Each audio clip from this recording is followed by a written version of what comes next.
बिस्मिल्लाहिर्रहमानिर्रहीम। अस्सलाम वालेकुम नाज़रीन, कानून और हिसाब में खुश आमदीद। मैं हूं मोहम्मद सलमान याकूब। नाज़रीन, आज हम बात करेंगे तहफ़्फ़ुज़ ख़त्म नबूवत के बारे में और पाकिस्तान के कानून के बारे में। नाज़रीन, ये एक इतना हसास मामला है कि अगर कोई शख्स इस पर अमल पैरा नहीं होता तो वो दायरा इस्लाम से खारिज हो जाता है। हमारे माशरे में इसकी मिसाल मैं ऐसे पेश करूँगा कि हमारे घरों में डाका डालने के लिए नए तरीके अपनाए जा रहे हैं कि चोरी करने से पहले पत्थर हमारे घरों में फेंके जाते हैं।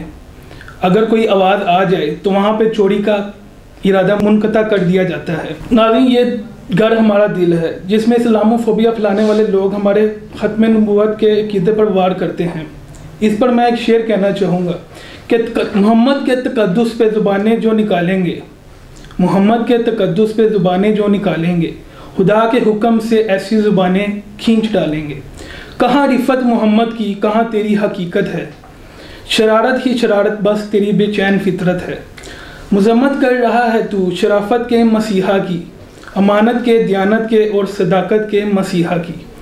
अगर गुस्ताही नमूसे अहमद कर चुके हो तो अपनी ज़िंदगी से कबल ही बस मर चुके हो तुम। इस पर बात करेंगे। गुफ्तगू के लिए हमारे साथ मौजूद हैं एडवोकेट राना इंतज़ार साहब, जो कि एक्स जनरल सेक्रेटरी लाहौर बार हैं। इसके अलावा एक्स मेंबर पंजाब बार और x chairman legal education committee Punjab हैं। अस्सलाम वालेकुम राना साहब। राना साहब, कैसे हैं आप? ठीक हैं, बहुत शुक्रिया आपका कीमती वक्त देने का। राना साहब, पाकिस्तान और पूरी दुनिया में बढ़ते हुए अक़ीदा ख़त्म नबूवत के तहफ़्फ़ुज़ात, इसकी क्या वजह है? देखिए, अल्हम्दुलिल्लाह हम मुसलमान हैं और हमारा अक़ीदा खुदा की वहदानियत पे है। बिल्कुल। हमारे एक नबी हैं, एक कुरान है, और हम जिस तरह दुनिया के बाकी मज़ाहिब हैं, हमने कभी उनके मामलात में कभी मुसलमानों ने इंटरव्यू नहीं किया, मगर वो बहुत ज़्यादा ख़ाइफ़ हैं मुसलमानों से, जिसकी वजह से दिन ब दिन ये वाक़यात होते रहते हैं। और अल्हम्दुलिल्लाह हमारा अक़ीदा है कि हमने हर तरह से अपने मज़हब की भी हिफाजत करनी है, और हमने अपने अक़ीदे की, अपने इस्लाम की, अपने नबी पाक की और अपने कुरान पाक की सब की हिफाजत करनी है। और इसके लिए हमसे जो मुमकिन हो सके वो हम सब कुछ करते हैं, और आपने इस पे बहुत सारी मिसालें देखी भी हैं और इंशाल्लाह फ्यूचर में देखेंगे भी कि मुसलमान अपने चीज़ों और अपने मज़हब की हिफाजत के लिए हर तरह हर वक्त तैयार रहते हैं। राना साहब, क्या इसकी एक बड़ी वजह आईन पाकिस्तान को नाफिज ना करना भी है? देखिए, मैं तो ये नहीं कहता। 1973 में हमारा जो आइन है, जो मौजूद आइन है, वो नाफिजुल अमल है और उस पर पूरी तरह से मुल्क में अमल हो रहा है। हम डेली जहाँ पर कोई वायलेशन होती है किसी भी आइन के, किसी भी आर्टिकल की, तो हम अब एज ए वकील अदालतों में भी पेश होते हैं। अदालतें भी उसे नाफिज करने की कोशिश करती हैं और स्टेट ऑफ पाकिस्तान भी कोशिश करती है। और जहाँ तक, क्योंकि आज का प्रोग्राम हमारा ख़त्म नबूवत की हद तक है, तो इस हद तक तो मेरा इसमें कोई भी 1% भी ऐसा ख्याल नहीं है, बल्कि ऐसा सोच भी नहीं सकते हम कि हमारी हुकूमत या हमारी अदलिया या हम खुद इस मसले पर एक पेज पर नहीं। अगर मैं फ़्रांस की बात करता हूँ तो पूरी दुनिया में फ़्रांस के अगेंस्ट प्रोटेस्ट हुआ, जिसमें पाकिस्तान भी शामिल है। इसके बावजूद पाकिस्तान में फ़्रांस की प्रोडक्ट्स और उनके सफ़ीर को नहीं निकाला गया, इसकी क्या वजह है? देखिए, मैं तो इसमें ये नहीं कहता कि बिकॉज गवर्नमेंट स्टेक होल्डर्स ही इसका जवाब दे सकते हैं। इस पर पूरे पाकिस्तान में भी इस पर जो है एहतजाज किया गया। मैं तो इससे बढ़कर आपसे कहूँगा, इस पर OIC का इजलास होना चाहिए, और OIC का इजलास नहीं सिर्फ होना चाहिए, उस तरह होना चाहिए जिस तरह 1974 में लाहौर में इसकी सेकंड जो है वर्ल्ड समिट कॉन्फ्रेंस हुई थी, और उसको इफेक्टिव करना चाहिए। फिर मेरा नहीं ख्याल, अगर मुसलमान इस वक्त जो सबसे अहम चीज़ है जो मुसलमानों को चाहिए वो ये है कि मुसलमान एक पेज पर इकट्ठे हों, चाहे वो अरब ममालिक हैं। हालांकि आप देख रहे हैं कि दिन ब दिन ये जो उनकी जो यूनिटी है वो बजाय के बढ़ने के कम होती जा रही है। अगर तमाम मुसलमान ममालिक के जो सरबराहान हैं वो एक पेज पर आ जाएं, तो मेरा नहीं ख्याल किसी को भी कोई ज़रूरत होगी कि आज के बाद इस तरह का कोई भी स्टेप ले सके। आप देखें ना, जब फ्रांस में ये वायलेशन हुई तो सिर्फ टर्की और पाकिस्तान ने इसके अगेंस्ट प्रोटेस्ट किया इस्लामिक ममालिक में, बाकी इस्लामिक ममालिक ने प्रोटेस्ट नहीं किया। इसकी क्या वजह समझते हैं आप? देखिए, मैं तो आपसे पहले भी अभी अर्ज़ करके आता हूँ कि वो ये तो हर मुल्क का अपना जो है, या उनकी जो हुकूमत है या अवाम, तो हर मुल्क में एहतजाज हुआ हमने जहाँ देखा, और हर मुल्क के जो स्टेक होल्डर्स हैं, जो भी उनकी इंतज़ामिया है, उनका अपना जो भी इस मसले में नोशन है उसके मुताबिक वो चलते हैं। क्या उम्मत मुस्लिमा में इस टाइम यूनिटी नहीं है? बिल्कुल, वो तो मैं पहले कह रहा हूँ कि वो बिल्कुल भी यूनिटी नहीं है। अभी आपने देखा है कि इसराइल को किस तरह से बहुत सारे ममालिक ने तस्लीम कर लिया, और दूसरे मुस्लिम ममालिक जिनमें अरब ममालिक भी शामिल है। जी, पर अरब ममालिक यूएई शामिल है। अभी रिसेंटली वो एक इवेंट हुआ और इसका प्रेशर पाकिस्तान पे भी बिल्ड किया जा रहा है। मैंने नहीं कहा ऐसा कोई हो रहा है पाकिस्तान में, ना गवर्नमेंट ने ऐसी कोई चीज़ की है, ना गवर्नमेंट ने ऐसा कोई स्टेप लिया है, और ना पाकिस्तान के अवाम, बल्कि हमारे प्राइम मिनिस्टर खुद कह चुके हैं कि ऐसी कोई चीज़ जो है वो नहीं होगी। ठीक है। इंतज़ार साहब, अक़ीदा ख़त्म नबूवत हमारे ईमान का हिस्सा है जिसके लिए हम मर मिटने के लिए भी तैयार हैं।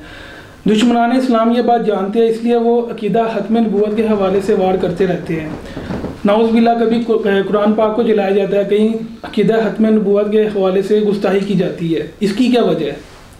देखिए, जो अल्हम्दुलिल्लाह इस्लाम पूरी दुनिया में फैल रहा है, अगर हम बात करें, अगर ये फोबिया की बात करते हैं, ना तो फर्स्ट वर्ल्ड वॉर हुई, ना वो मुसलमानों ने की, ना सेकंड वर्ल्ड वॉर मुसलमानों ने की, ना हज़ारों की तादाद में जो लोगों की जंगें लड़ाई जा रही हैं वहाँ लोग मर रहे हैं, ना वो मुसलमानों ने की।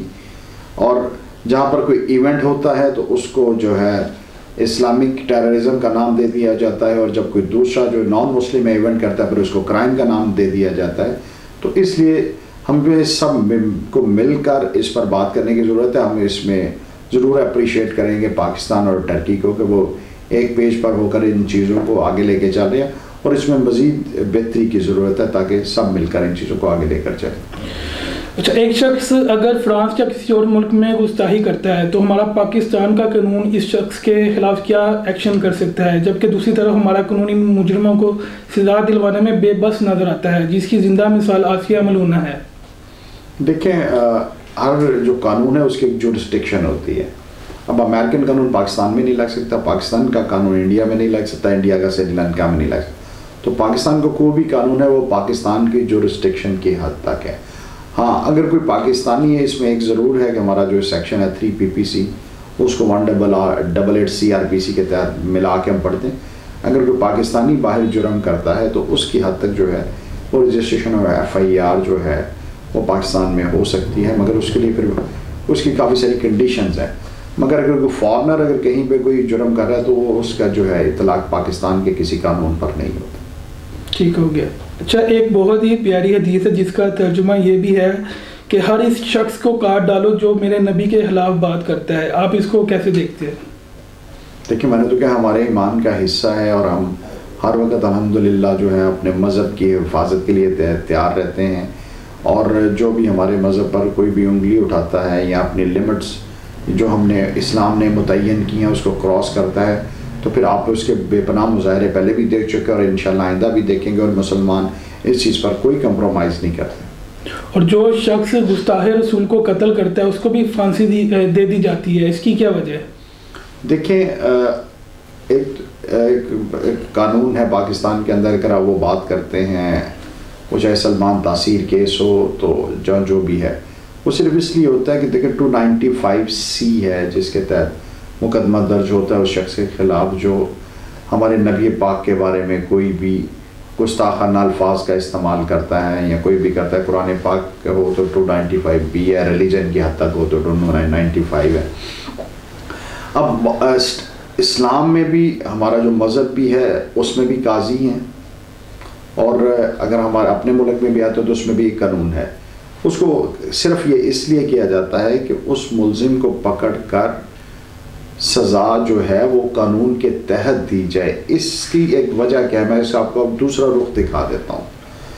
अगर इस तरह लोगों को इजाज़त दे दी जाए, वो मैं नहीं कहता कि वो उनका वो एक्ट गलत था जिसने भी वो किया, तो फिर लोग ये इल्ज़ाम लगाकर लोगों को मारना शुरू कर देंगे।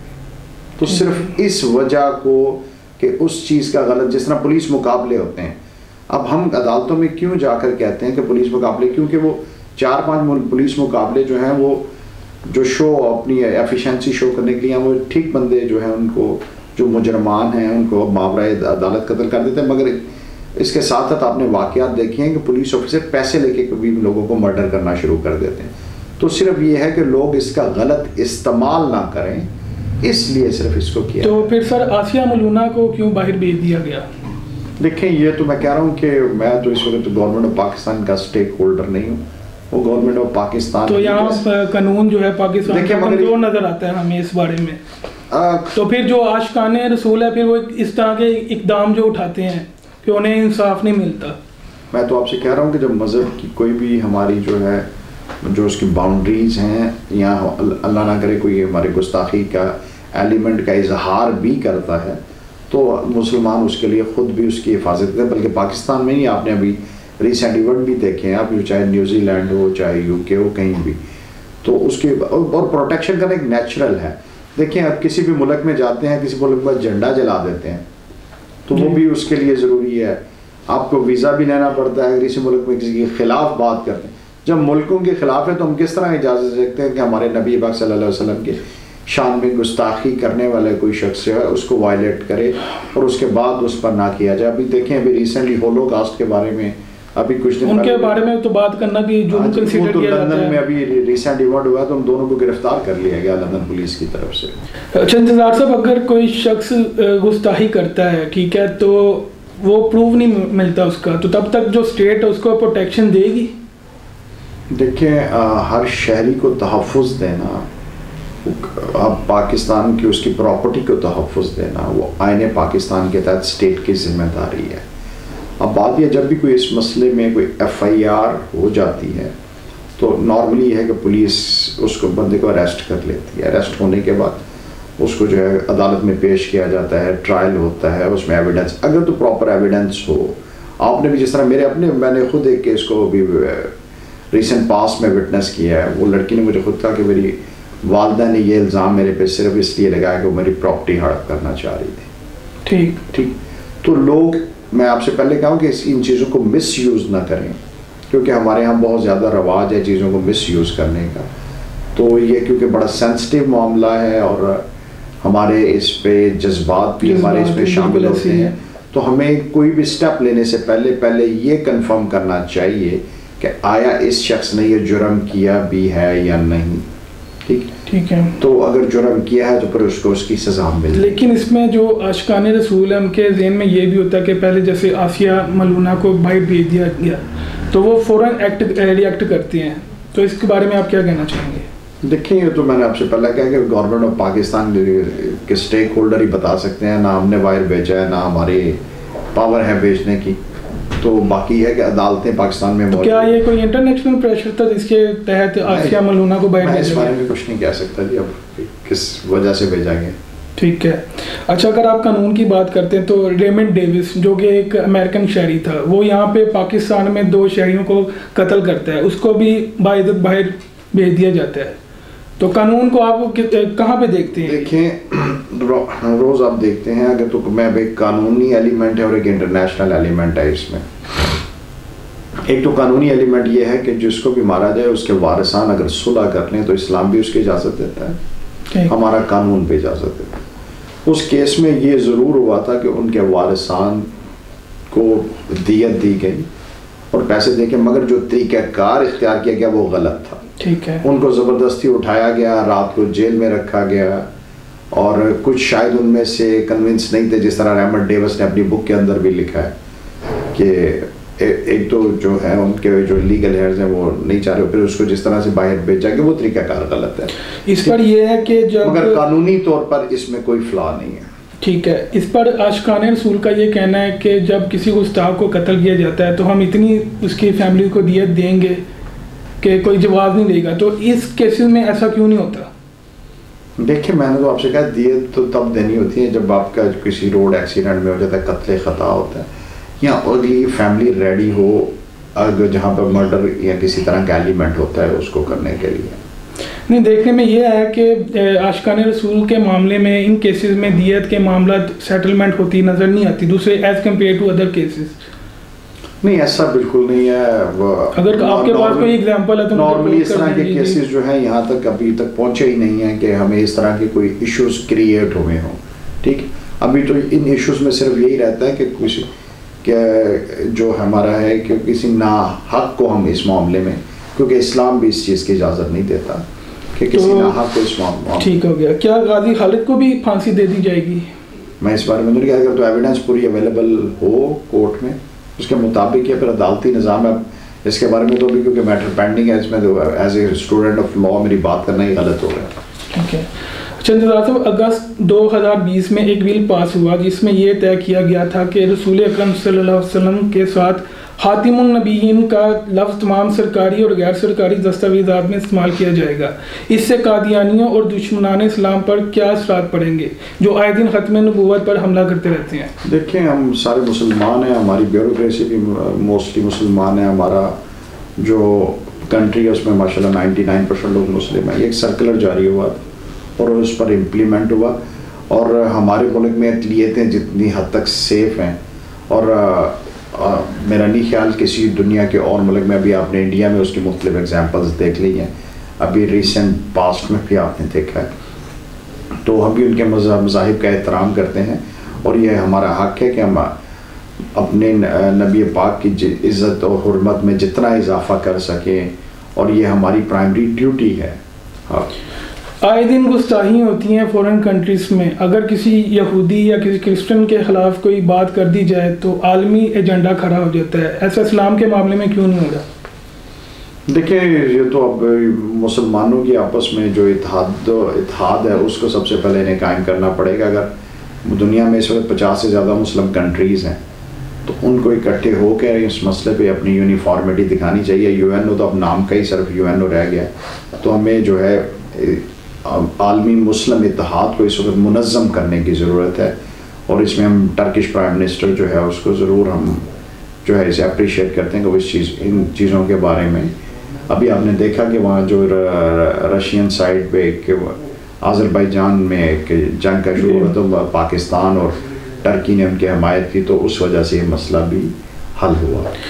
अच्छा इंतज़ार साहब, अगर एक शख्स पर इल्ज़ाम है कि उसने गुस्ताही रसूल की है, अगर अदालत में एविडेंस अभी मुकम्मल नहीं हुए तो पूरी दुनिया एक साइड पे हो जाती है कि इसको इसका लॉयर का न मिले, तो इसके बारे में आप क्या कहना चाहेंगे? क्या ये ठीक है? देखिए, मैं तो लॉयर हूँ और स्टूडेंट ऑफ लॉ हूँ, तो मैं तो कानून की ही बात करूँगा, और कानून की बाउंड्रीज मेरे लिए इस तरह, अदरवाइज़ तो फिर जो है जंगल का कानून हो जाता है। तो किसी शख्स पर किसी भी चीज़ का इल्ज़ाम लगाने से हम उसको मुल्ज़िम कहते हैं, मुजरिम नहीं कहते। मुजरिम उसी को कहते हैं जिस पर सज़ा साबित हो जाए। मैंने आपसे पहले भी कहा है कि हम तो ये सोच भी नहीं सकते कि जो शख्स इस बारे में कोई भी इस तरह का इजहार या कोशिश करता है उसको हर तरह से सज़ा मिलनी चाहिए, मगर ये कानून या चीज़ें सिर्फ इसलिए बनाई जाती हैं कि हर शख्स अपना खुद काजी ना बन जाए। कानून ने एक हदें मुतय्यन की हुई हैं, तो इसलिए उसको प्रॉपर इन्वेस्टिगेशन और एक ट्रायल के ज़रिए गुजार कर फिर किया जाता है। क्योंकि देखिए, आप अगर इस गली में इस वक्त किसी भी शख्स पे इल्ज़ाम लगा देते हैं और हमने नॉर्मल अगर उसको देखा भी नहीं कि उसने ये जुर्म किया है जी, अगर उसने जुर्म किया फिर तो ठीक है, तो जब तक हमारे पास विटनेसेस मौजूद नहीं है हम उसके बारे में कैसे कह सकते हैं? अगर वो डिनाई कर देता है तो फिर हमें थ्रू कोर्ट ही इसको प्रूव करना पड़ेगा। ठीक है। अच्छा निज़ार साहब, 2018 में आइनी तरमीम ख़त्म नबूवत के हवाले से 172 सफ़ात की रिपोर्ट इस्लामाबाद हाई कोर्ट ने पब्लिक की। इस तरमीम में ये कहा गया था कि शनाख्ती कार्ड, पासपोर्ट बढ़वाने, यहाँ तक कि वोटर लिस्ट में नाम डलवाने के लिए भी ख़त्म नबूवत का हल्फनामा लाजमी करार दिया था, लेकिन अभी तक इस पर कोई अमल दरामद नहीं हुआ। इसकी क्या वजह है? देखिए, ये तो हमारी जो असम्बली होती है, जो लेजिस्लेशन तो काम असम्बली का होता है, बाकी हमारी जो कोर्ट्स हैं उनकी तरफ से कोई ऑर्डर आता है तो वो भी हमारे प्रेसिडेंट यूज़ करते हैं।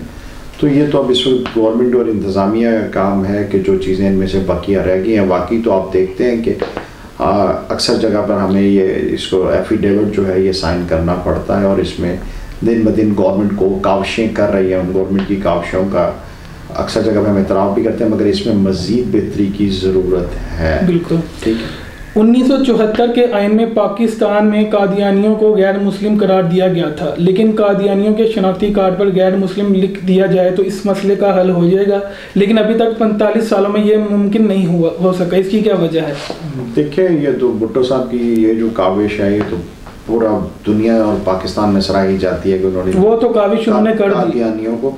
अब जो शनाख्ती कार्ड का मसला है, ये तो नादरा अथॉरिटीज़ हैं, ये गवर्नमेंट ऑफ पाकिस्तान है, क्योंकि ये हम तो स्टूडेंट ऑफ लॉ हैं, हम तो वो चीज़ आपको बताएंगे जो कानून में मौजूद है उसकी कोई जो है सेक्शन या आर्टिकल या कोई भी शिक वायलेट हो रही है, बिल्कुल ठीक है, उस वायलेशन की सज़ा क्या है या उसका कानूनी मरहला क्या है, बाकी जो है वो जब तक ये कानून नहीं बनेगा उस वक्त तक तो हम नहीं कह सकते कि इस बारे में क्या। ये तो रिक्वेस्ट ही गवर्नमेंट को की जा सकती है कि उनके शनाख्ती कार्ड पे इस तरह ये जो है जो भी ऑर्डर है उसको इम्प्लीमेंट किया। ठीक है। 2017 में ख़त्म नबूवत के बिल में से हल्फनामे को हज़फ किया गया जो दोबारा बहाल करवाया गया, इनके पीछे कौन सी ताकतें हैं जो इतने बड़े हल्फनामे को हज़फ करना चाह रही थी? देखिए वो मैं तो इसमें प्रॉपर नहीं और पर्सन नहीं हूँ कि वो इसको मैं बता सकूँ, ना मेरी इतनी पहुँच है। हम अपनी लिमिटेशंस में रहकर अपना जो भी है केसेस वगैरह जो भी हम करते हैं। बाकी है कि कौन सी ताकतें हैं जो ऐसा करना चाह रही हैं, तो पाकिस्तान में मेरा नहीं ख्याल में किसी भी चीज़ पे कोई शक है कि हमारी गवर्नमेंट जो है वो ख़त्म नबूवत के बारे में उनका जो स्टांस है उसमें किसी भी किस्म तो पाकिस्तान का कानून क्या इतना कमज़ोर है कि पहले वो ख़त्म कर देंगे फिर उसको दोबारा बहाल करवाया गया? कुछ चीज़ें कानून में नहीं होती हैं। कानून सिर्फ इस हद तक है, मैंने आपको पहले बता दिया 295 है कि अगर हम ख़त्म नबूवत नाउज़ुबिल्लाह को गुस्ताखी हमारे नबी पाक की शान में की जाए, कानून ने सिर्फ इस हद तक एक्टिव है। बाकी ये है कि कहीं पे कोई बयान अल्फी देना है या नहीं देना, मैं मुसलमान हूँ, मुझे वैसे भी हर जगह जाकर ये बताने की ज़रूरत नहीं है वो तो, और दूसरा ये कि हर जगह मुझे बयान अल्फी देने की भी ज़रूरत नहीं है। ये तो एक एडमिनिस्ट्रेटिव इशू है जो गवर्नमेंट का है, ये कानून की जो है उसकी दायराकार में नहीं आता। ठीक है। अच्छा, इस हसास तरीन क़ीदे पर आपको नहीं लगता पूरी दुनिया के मुस्लिम ममालिक को एक कानून बनाकर इकट्ठे दुश्मनाने इस्लाम के खिलाफ लड़ना चाहिए? मैं तो पहले से जब से मुझे अपनी डिबेट हमने शुरू की है मैं तो बार बार इस चीज़ पर जोर दे रहा हूँ कि तमाम मुस्लिम उम्मा को तमाम मसाइल में इस वक्त देखें जितनी जंगें हो रही हैं मुसलमानों के ख़िलाफ़ हो रही हैं कि मुख्तलिफ ममालिक में हो रही हैं, चाहे वो इराक हो, लीबिया हो, कुवैत हो, सऊदीया की सिक्योरिटी उन्होंने सब मान ली है। तो इन मसाइल को भी उनको देखने की ज़रूरत है ताकि यूनिफॉर्मिटी आपस में करके अपना अलहदा वर्ल्ड बैंक भी बनाए ताकि मुसलमानों के और आपस में मुसलमानों के आने जाने की सहूलतों में बेहतरी लाएं। आपस में जब यूनिफॉर्मिटी हो जाएगी तो चीज़ों में बहुत बेहतरी आ जाएगी। ठीक है। इंतज़ार साहब बहुत शुक्रिया आपका कीमती टाइम देने का, थैंक यू वेरी मच। नाज़रीन, अक़ीदा ख़त्म नबूवत हमारे ईमान का एक अहम जुज़ है। यहाँ पर एक हदीस बयान करता चलूँ कि नबी करीम हज़रत मोहम्मद मुस्तफ़ा सल्लल्लाहु तआला अलैहि वसल्लम ने इरशाद फरमाया कि तुम में से कोई शख्स उस वक्त तक मोमिन नहीं हो सकता जब तक मैं उसे उसके माँ बाप, उसकी औलाद, उसके माल और हर चीज़ से ज़्यादा अजीज़ नहीं हो जाता। और इस पर शायर मशरक़ डॉक्टर मोहम्मद अल्लामा इकबाल ने भी क्या खूब कहा। इन्होंने ये कहा कि मोहम्मद से वफ़ा तूने, की मोहम्मद से वफ़ा तूने तो हम तेरे हैं, ये जहाँ चीज़ है क्या लौह कलम तेरे हैं। इसी के साथ अपने होस्ट मोहम्मद सलमान याकूब को और कानून और हिसाब की पूरी टीम को दीजिए इजाज़त। अल्लाह हाफिज़।